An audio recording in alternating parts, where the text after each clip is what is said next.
So typically from an event, if we collect a lead, even if it's an SMB, you're looking at 3 months at the earliest for a close, 5 months at the latest.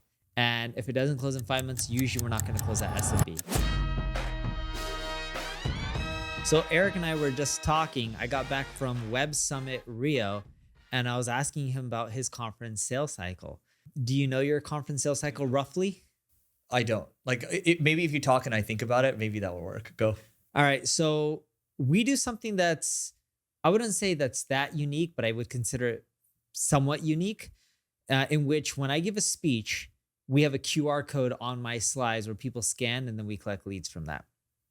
Then I typically, depending on the event, because I only try to speak at events that have our ideal customer, typically 1 or 2 people from the organization will also be there. And then we do that to collect leads as well. So then we map it out all in a CRM, and we see how long it takes to close a lead from it.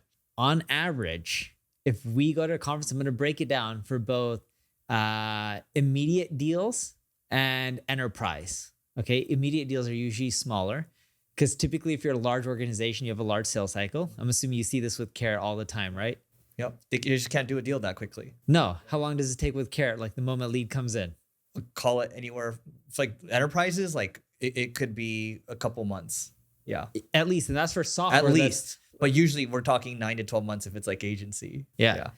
So what we're finding is anyone who's interested in working with us right then and there, whether it's a big company or enterprise, I mean, a big company, which is enterprise, or SMB, it tends to be more of the SMB that actually converts because they're more flexible with their budgets, while the enterprise usually have budgets, and then they've already allocated before the year starts, procurement, and all this kind of stuff. Yeah. So typically from an event, if we collect a lead, even if it's an SMB, you're looking at 3 months at the earliest for a close, 5 months at the latest. And if it doesn't close in 5 months, usually we're not going to close that SMB. We pretty much just consider it dead. We still do follow up, but we consider it dead. Enterprise, even if they want to work with us or they scan a QR code from our presentation, fill it out, they may say they want to work with us. We usually get a lead from them. No joke. Like when I say lead, because to clarify on this, when someone scans a QR code, fills out a form field, we then follow up and they can say they're interested in working with us, or they may even tick a box, but we're typically not able to close them because of their sales cycle. But usually when I give a speech, a year and 4 months later, we'll get a lead. And a little bit less than 2 years, we'll close the lead.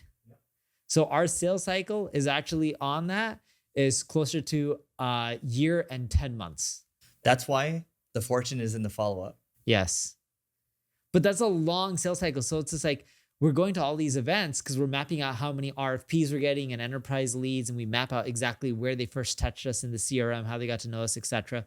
And what we're finding is, no joke, it takes roughly a year and 10 months from me speaking to getting someone who's actually working with us. But it's worth it because you're actually applying. You're going to be speaking at more events now. Now that you've ramped it down, you're going to ramp it back up. And so you're going to have a lot more of these. And so we were just talking about how we're going to be speaking at the HubSpot Inbound Conference, and we're figuring out logistics there. And how many, let's say you have 100 scans, right? How many people are in the audience? It's roughly 18%. Okay. So, if I have 100 people in the audience, call 500. Yeah, 18 will end up scanning it. So 18 times 5 is 90. So I'd have 90 scans if there's 500 people. Yeah. That's my average, is around 18%. And that's from all industries, conferences throughout the world. We average around 18%. That's pretty good. That's a lot of scans. And so what happens on the scan? They're on your email list. They're on the email list, but we collect all their information: employee size, revenue, or employee count, revenue, all the stuff we need to qualify if it's a lead and see if they're interested in working with us. But going back to the fortune is in the follow-up. So John Maxwell said this, right? So the way you think about it is they're on your email list, and you're constantly not asking them to buy, but you're constantly following up with content. You're constantly following up with more value over time.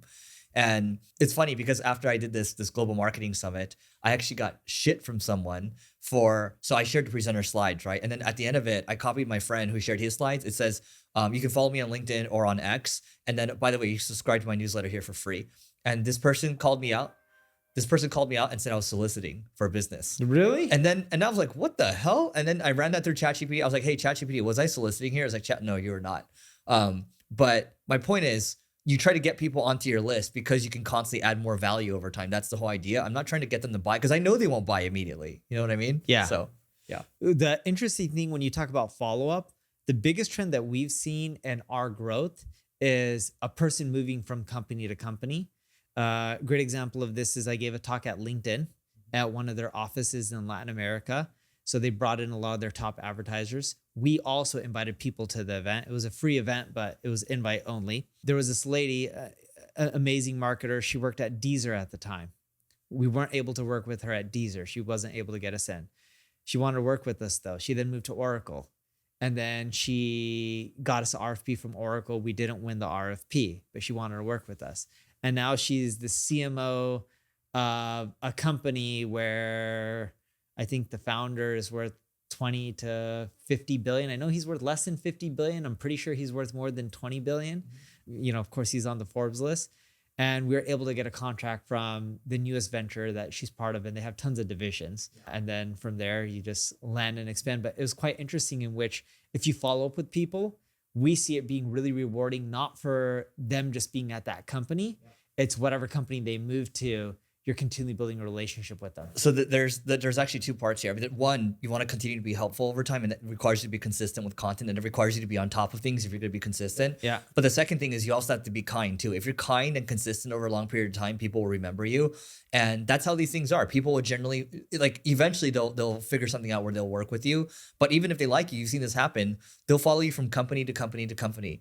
And then the business grows, right? But I've also seen it at times where they follow you from company to company. And then if you put the B team in there, the B team screws it up and then they will never follow you again. So you have to be very consistently good over a long period of time. Yes, you have to be really consistently good over a long period of time. And I think you nailed it. And this is why I'm going to mention it again. You got to be helpful and you got to keep adding value without worrying about pitching 24/7. Anyway, that's it for today, guys. Please don't forget to rate, review, subscribe, and we'll see you tomorrow.